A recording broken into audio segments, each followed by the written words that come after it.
That morning, I woke up to a silence that felt almost suffocating. No nagging voice, no familiar smell of her brewed coffee, just empty space, sterile, almost laboratory-like. I made coffee, letting the aroma fill the apartment. A small comfort, but I knew she would call. Like always. This time, though, I left my phone untouched on the counter. No rush to answer. Patience was a weapon, and I wasn't ready to surrender it. Sitting in the small kitchen, I watched the steam rise from my cup. This quiet, I understood, was an opportunity to observe, to listen, to calculate. In the past weeks, I had often reacted on autopilot, reacting to her moods, her little tests, her subtle provocations. Now, in her absence, I had full control. I wasn't just surviving. I was analyzing, planning, and preparing for what came next. As I went through my work emails, I noticed an unusual clarity in my mind. Every sentence I typed, every number I checked, was deliberate. I realized that before, I had operated on reflex, pulled along by her moods, driven by invisible triggers. Now, in the space she left, I could see everything clearly. Every action, every word, every minor detail became predictable. By mid-afternoon, my phone buzzed. A message from her mother. Casual, innocuous, yet I could sense the undercurrent. Curiosity, maybe concern, certainly judgment. I replied with a single sentence, neutral, detached, enough to acknowledge, nothing more. I realized then that minimalism, cold and precise, was stronger than any long explanation. It created a gap, forcing the other side to guess, to hesitate. That evening, I sat down and reviewed every conversation I'd had with her over the past weeks. Each sentence, each pause, each fleeting glance patterns emerged. She tested, she provoked, she tried to manipulate. I needed to respond with precision, not emotion. Strategy wasn't about winning immediately. It was about controlling the rhythm, waiting for the perfect moment to act. I went for a walk. The city moved around me, indifferent to my inner calculations. People brushed past, unaware I was analyzing every gesture, every hesitation.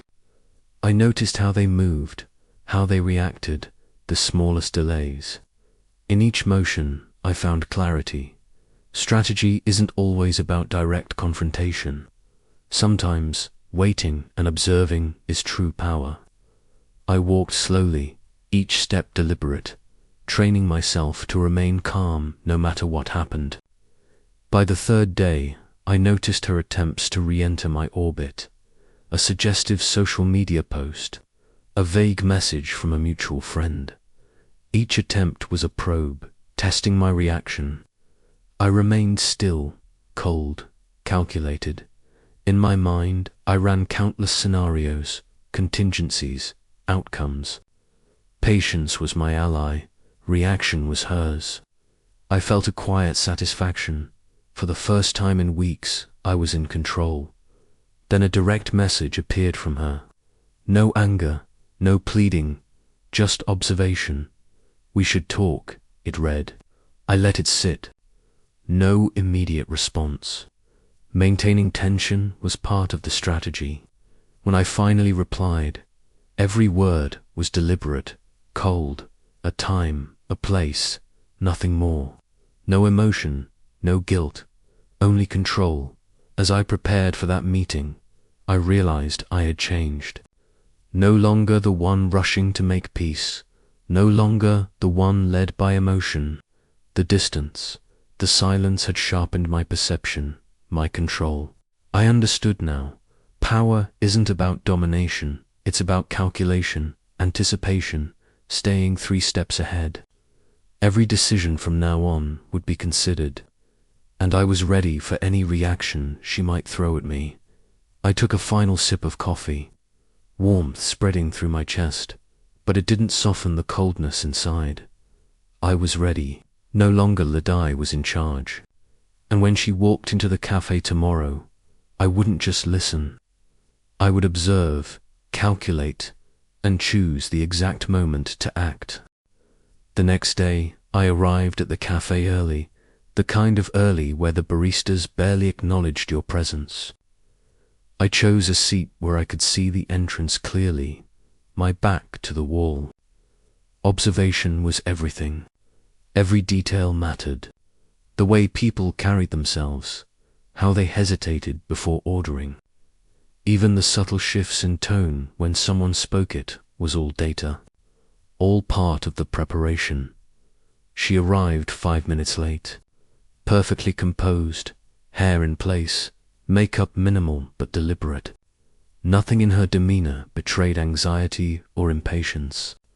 But I saw it, the almost imperceptible tremor of her fingers as she set her coffee cup down. I noted it quietly. Precision was key. Emotion would give nothing away. "Hi," she said, casual. Too casual, a test.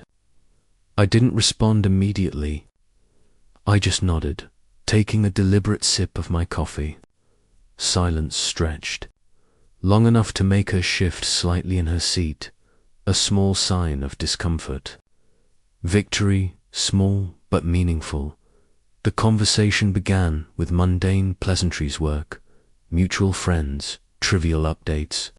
But underneath it was a battlefield. Every question, every smile, every casual remark was a probe. And I, unmoved, catalogued it all. She expected persuasion, a reaction, a crack in my armor. There was none. When she leaned in slightly, lowering her voice, I mirrored her, not in tone, but in controlled calm. "I've noticed you've been reaching out," I said. No accusation, just observation. Each word was measured, each pause deliberate. She blinked, caught off guard. She had expected confrontation or apology, something reactive. Instead, she got calculated analysis. She tried to regain control, suggesting we figure things out, her tone softening, testing if empathy would slip from me. I remained still, letting the weight of my silence stretch between us, letting her fill the gaps. I could almost see her internal calculation, how to get a response, how to manipulate. I gave nothing. Hours passed, or it felt like it. Every movement, every glance, every barely audible sigh was filed away in my mental ledger. I realized then that this was no longer about her influence over me. It was a subtle war of anticipation, strategy, and control. And for the first time, I had the upper hand. By the end of our meeting, it was clear. She tested, I observed. She provoked, I remained. And in that calm, deliberate space between words, the dynamic shifted. She had expected the familiar version of me, reactive, desperate, pliable. But she found only precision, patience, and unshakable control. I left the cafe with the same composure I had entered, knowing the subtle balance of power had changed. Outside, the city buzzed, indifferent, but I felt different. I had learned that control was never about force. It was about understanding, anticipating, and letting silence speak louder than words. And now, more than ever, I knew. Patience was my weapon, observation my shield, and I would wield them both with calculated certainty, no matter what she tried next. The next day, I arrived at the cafe more than 15 minutes early. I picked a seat by the corner window, where I could observe the entrance while remaining discreet. Observation was everything. Every detail mattered, from how people walked past to the barista's movements, even to the subtle way the door swung open. Everything was data, part of the strategy. She walked in, calm, deliberate, like the world outside had no relevance to the tension we were carrying. But I noticed it immediately, her eyes scanning, measuring me, assessing how I would react. She never arrived unprepared. "Hi," she said, her voice just loud enough for me to hear, nothing more. Too casual, a test. I nodded, took a deliberate sip of coffee, and let the silence stretch. Long enough for her to shift slightly in her seat, a tiny, almost imperceptible sign of unease. Victory, small but significant. The conversation started with mundane topics: work, mutual friends, trivial updates. But beneath the ordinary veneer, it was a subtle battlefield. Every question, every smile, every pause was a probe. She expected a reaction, a crack, a sign of weakness. But I remained unmoved. She switched tactics, lowering her voice, speaking slowly, occasionally locking eyes with me, trying to elicit a response. "Have you noticed how many times I tried to reach out?" she asked, gentle, almost casual. I replied evenly, merely acknowledging, "I noticed." No accusation, no emotion, just observation. The silence that followed was heavy but entirely under my control. She leaned slightly forward, attempting to regain control, suggesting we figure things out, her tone softening, hoping to trigger empathy or guilt. I remained still, letting her fill the silence herself. I could almost see the calculations in her eyes, trying to gauge my reaction, attempting manipulation. I gave nothing. I watched her every movement, the way she set down her cup, the slight sip, the tiny twitch of her eyebrows when a question didn't land as intended. Every detail was a signal, and I missed none. At that moment, I understood something vital. Control isn't about force. It's patience, observation, letting the other person reveal their vulnerabilities. The meeting stretched on for over an hour, though time seemed to slow. Every word, every gesture, every barely audible sigh became strategy. I realized she was beginning to lose a fraction of her confidence. Not much, but enough to know. My silence, my composure, my cold calculation had shifted the balance. She once controlled the dynamic, making me react on instinct.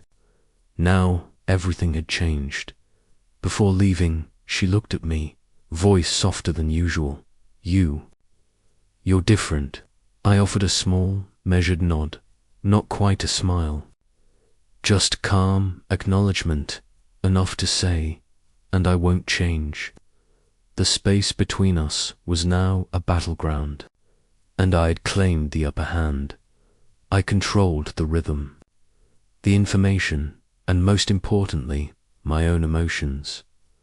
Outside, the city buzzed indifferently, but I felt different. I understood now. True power isn't about imposing. It's about anticipating, observing, and holding back just enough for the other person to expose themselves. For the first time in weeks, I felt completely in control. And I knew that in every meeting that followed, every move she made would already be accounted for under my watchful eye, within my control. The next day, the air felt heavier as I walked into the familiar cafe. I arrived early, choosing a seat by the window where I could watch the entrance and the other patrons, yet remain discreet. I knew she would come, knew she would test me. This time, I would allow nothing to escape my control. She entered, moving slower than usual, deliberately, as if trying to make an impression. Her eyes scanned the room, measuring me, calculating how I would react. I remained calm, sipping my coffee, maintaining both physical and emotional distance. Every step, every glance, every breath of hers was observed, recorded, and analyzed. "Hi," she said, her voice light, but carrying a subtle challenge. I only nodded, keeping my composure. Silence stretched for a few seconds, long enough for her to betray a tiny flicker of unease. A tapping foot, a hand brushing through hair, hesitation in her eyes. These small signals didn't escape me. I read them all. The conversation started with mundane topics: work, mutual friends, minor updates. But this time, she deliberately pushed the emotional angle, trying to provoke tension. Do you still remember what happened between us? The question was vague enough to trigger emotion without being direct. I inhaled slowly, calm. I remember, but I observe more than I react. The words were cold, reflective, like a mirror of all her calculations. She leaned slightly forward, locking her gaze with mine, voice lowered. So, what do you think of me? As someone testing you. I offered a small, measured smile, eyes unwavering. I see what you want me to see. The rest is your own doing. My words were precise, just enough to observe and warn, leaving her unsure how to respond. Her frustration began to show. She tried to pull me into an emotional debate. You're always like this, cold, calculating, never letting me know what you think. I calmly sipped my coffee, voice steady, correct. I control the rhythm. I don't let emotions drive me. The space between us tightened, every word, every glance, a weapon. She didn't give up.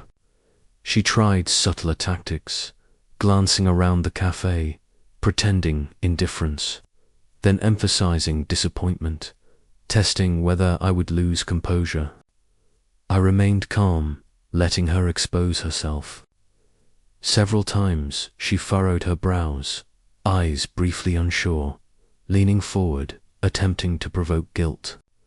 I didn't flinch. Patrons around us began to notice, but we didn't care. Every action, every word was now part of a subtle, strategic game. She tried every method to manipulate: contact, tone, phrasing, even moments of silence. I stayed composed, watching her confidence waver. I realized an important truth. Power isn't about force. It's about anticipation, observation, and creating space for the other person to reveal their weakness. The meeting stretched nearly 2 hours, though time seemed to slow. I catalogued every detail: how she set down her cup, the slight sip, the unconscious gestures of her hands, the flicker in her eyes when a question missed its mark. I realized that this time I held the upper hand. She was no longer in control. Before leaving, she looked at me, voice softer, slightly trembling. You're so different now. I gave a subtle, controlled nod, not quite a smile, just calm acknowledgement, and I won't change. The space between us had become a battlefield. I controlled the rhythm, the information, and most importantly, my own emotions. Stepping out into the city, I inhaled deeply. The streets buzzed indifferently, but I felt different. I understood that real power isn't imposed. It's anticipated, observed, and held back just enough for the other person to expose themselves. For the first time in weeks, I felt completely in control, and I knew that the next meeting would determine even more, not who was right or wrong, but who would retain power, who would dictate the game. The next day, I knew this meeting would be a turning point. No more subtle games, no more long silences as tests. She arrived with a sharp, deliberate gaze, as if challenging how long I could remain unmoved. I stayed calm, as always, but this time, I felt it clearly. This was no longer observation, it was a direct confrontation. The moment she sat down, There were no pleasantries, only a piercing gaze, probing. "You have changed so much," she said, her voice low but firm, each word slicing the air. "But I don't know if you're still the person I used to know." I took a slow sip of coffee, calm. I'm still me, only now I don't let emotions guide me. I control the rhythm. I observe, but I don't react to anyone's will. The tension between us was so thick it could be cut with a knife. She smirked, a mixture of mockery and challenge. "So you mean I've played all my cards, and you stay unmoved? Don't you ever get tired?" I shrugged slightly, voice even. Tiredness is an emotion. I don't use it as a weapon, and I don't let it be manipulated. This time, she didn't hold back. She placed her hands on the table, leaned slightly forward, pressing directly. "Do you know how hard I've tried to pull you out of this control? I wanted you to react, to show weakness. But you stay calm, always like this." Her voice cracked slightly, betraying disappointment she tried to hide. I observed every detail, her hands trembling subtly, uneven blinking, her voice rising and falling as if trying to control my breath. Every gesture was a signal, and I missed nothing. "Correct," I said softly, but coldly. "And that's why you cannot manipulate me. Control isn't force. It's observation, anticipation, and patience." The space between us stretched until she had to emphasize, "You are so different now. I don't even know what to do with you anymore." Her words carried a storm of emotions, confusion, anger, frustration, but also challenge. I simply watched, letting silence speak for me. The meeting ended without any concession. She left slowly, eyes full of questions and a hint of disappointment. I remained calm, fully aware that this time I had completely gained the upper hand. This was no longer passive observation. It was a direct victory through controlling the rhythm and my own emotions.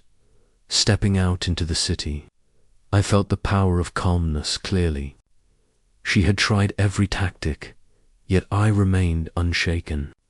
And I knew that the next encounter wouldn't just be a matter of strategy, would decide who truly held power, who would control the game in this intricate psychological battle. The next day, I knew everything was about to change. There would be no more probing conversations, no drawn-out testing silences. This time, we would face each other, directly, emotions, strategy, and power all on the table. I entered the cafe with a measured rhythm, eyes observing every detail, the subtle movements of other patrons, the fleeting glances she cast my way. She arrived later than usual, but I could clearly see the determination in every step. Her eyes burned with a mixture of anger and challenge. I inhaled slowly, sensing the heaviness in the air, but I remained calm.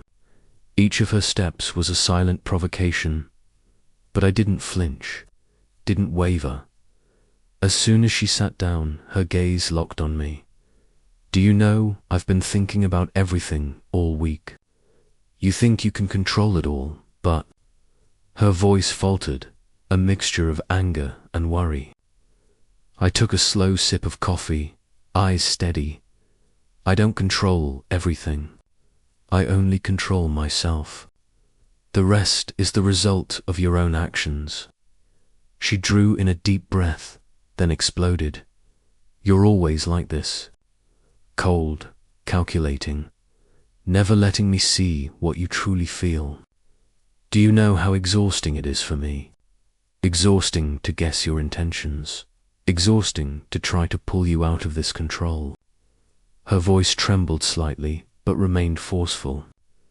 I stayed silent, watching every detail, her fingers gripping the chair, lips pressed together, a flicker of frustration mixed with anger in her eyes.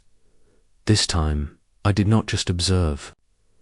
I took the initiative, correct. I remain calm, but not because I am heartless. Controlling the rhythm is how I protect myself.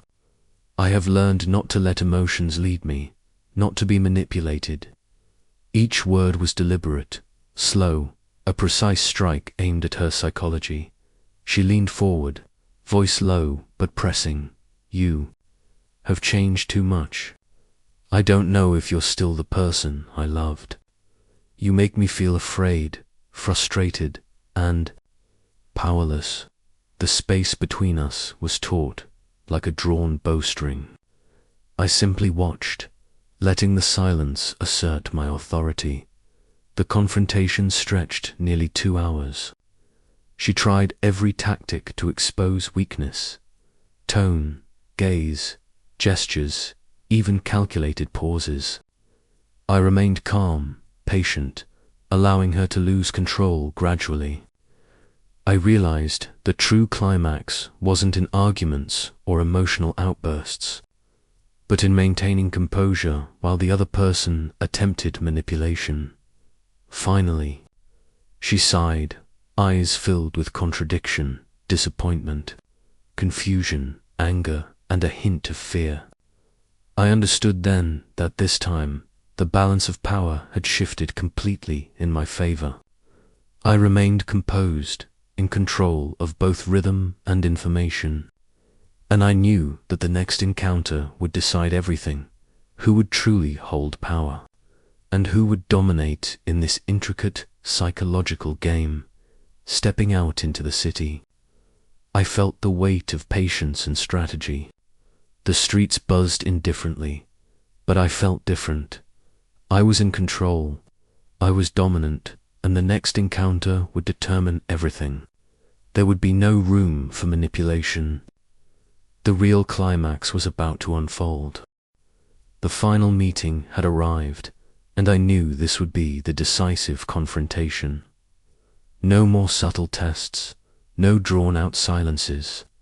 Everything was now direct, uncompromising, and the balance of power would be determined at this familiar cafe where we had met countless times.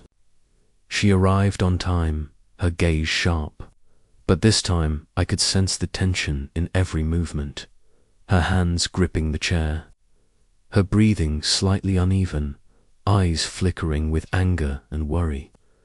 I walked in calmly, sipping my coffee, observing everything, every patron, every movement, every subtle signal from her.